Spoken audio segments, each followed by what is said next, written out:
Hey everybody, it's Bruce here with Traveling with Bruce. It's December 2018 and another cruise line has increased the tipping charge for drinks on board their ships. Carnival has decided to charge 18% gratuity on all drinks instead of 15%. That's an increase of 20%. Why are they doing that? So they can continue to do this. They like to show off deals on billboards and other places to advertise cruises, to tell us, come on and take a cruise. It's super cheap. It's a great deal. You're going to love it, and we'll give you deals and offers.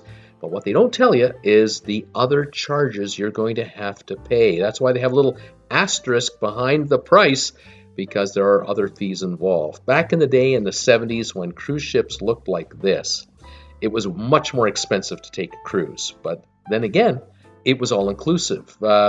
Back in the day in the 50s when ocean liners went from New York, like here, to Southampton, there were three classes of cruises. There was the first class fare, the second class fare, and the tourist fare. In first class, this is what the passengers were looking like, or at least this is the cruise line's image of what first class passengers looked like. Men with dinner jackets or tuxedos, women in elegant evening gowns. Here's the captain of the ship joining us for a dinner. That doesn't happen anymore. You don't see the captain hanging around and socializing like that. Back in that time, tipping was done by envelope. You would present an envelope with the name of your room steward at the end of your cruise, and you would do a personalized one-on-one tip, also to the maitre d', also to your waiter, and to other staff that you would have come across. Today's staff, they take good care of us, just like back in the day, but look how many there are of us. We are on monster cruise ships, and we need thousands of people to take care of us. But to give you an idea of how things have changed, back in the 50s, if you were on an ocean liner with 2,100 passengers, and that was the big liner of the day, the biggest ones at that time, you'd have 1,100 crew members taking care of you. Today, 2,100 passengers on a cruise. In the Caribbean, you'd have 900 staff members, 200 less. And why is that? Automation.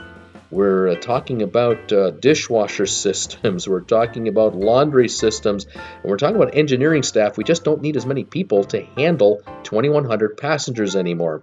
In effect, cruising is cheaper now than it was in the 50s, cheaper now than it was in the 30s. Even if you take inflation and adjust it all out, we're paying less and we're getting more.